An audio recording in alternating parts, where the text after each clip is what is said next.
Without doubt, the most fashionable thing to plant at the moment in Australia is a hedge. Been very popular for a lot of years, lots of great things, moraeas, all that people use for hedging. Now, so that's what we're going to do, is actually put in a hedge here, because how do you do it? How do you get a hedge right?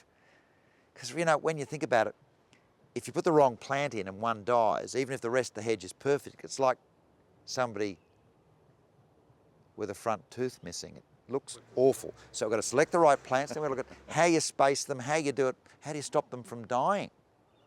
We're going to look at all of that right now. And the first thing I'd look at is, when you see this soil, it's very badly drained, it's very mossy and all the rest of it. So we're going to need a group of plants that will tolerate appallingly wet sort of clay soil conditions. And there are many plants of that sort.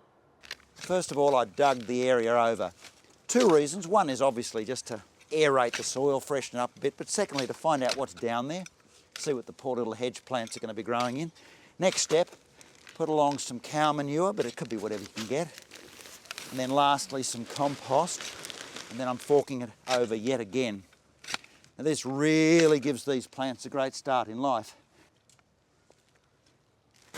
Next step is to measure the width of the garden bed, because the hedge goes smack bang up the centre. String lines down, so we've got some idea of getting a straight line for the hedge. The plants we're using, this is a variety of lily-pilly. It's an Acmena. I know these words are always dreadful, but anyway, the variety is called Dusky, D-U-S-K-Y. This sort of lily-pilly doesn't get that dreadful dimpling problem that a lot get. These are good from fairly cool areas right through to the warmer areas of Australia. It's a very, very useful plant. And this one will grow probably 4 or 5 metres tall, so it's ideal for a hedge in that range of, say, a metre or a bit more through to even 3 metres plus. It's a good hedging plant. They stay dense and they love wet soils like this one. Now, if you're wondering how you space plants, firstly, look, for most hedge plants that are an average size, you can probably separate them by about a metre. So that's a fairly simple thing. If it's a tiny thing like a really dwarf variety of box, maybe half a metre, but normally about a metre. Now, the trick is, you divide your distance by the number of plants. In this case, we're going to put 6 plants here divided by 6. Now, here's the trick that a lot of people get wrong. The first plant is planted half that measurement in from the end. So if they were planted every metre, you'd be planting at 500 in, because there's only half of the width of the plant grows from the base of each one. But if you don't understand, doesn't matter.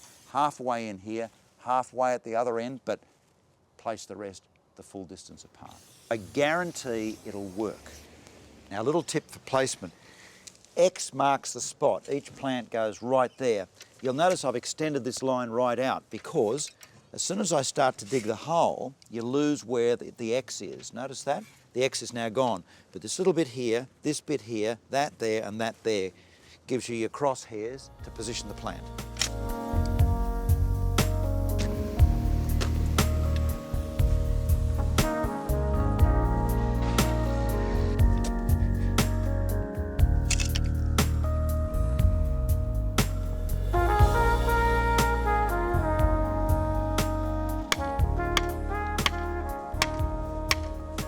Now, you might think that you just put a hedge in, let it grow up to the height you eventually want it to grow to, and then start trimming it. Well, that's not how you do it at all. You give them a trim to begin with so that they thicken up at the base, and then gradually let them come up each time you're trimming them till they eventually get to the right height. If you don't do it that way and just let them grow straight to the top, they'll be all bare at the bottom and look horrible. We've used a string level here. They're great little things and not expensive. Just put it on a string line and you've automatically got level.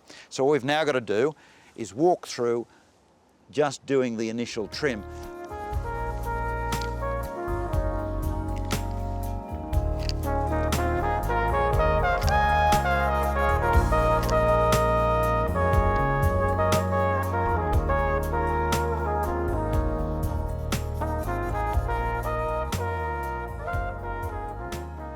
I really believe it's essential, if you're putting in a hedge, to put in an irrigation system.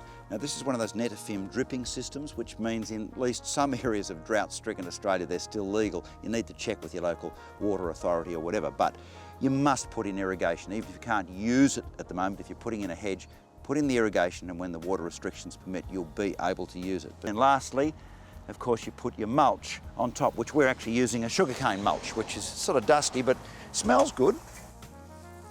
Well, Hedge is in. I think it looks pretty good. This is the correct way to do a hedge, worth the extra bit of fiddling. It is a lovely plant.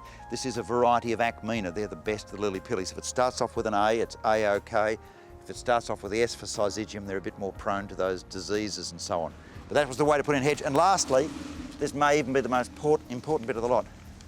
Have at least one spare. Buy 1 or 2 extra, because the dog will dig one up or someone will steal one or something. Have a spare so that if one of the plants goes to God, you just go out the back, grab this plant, stick it in, and everything's fine.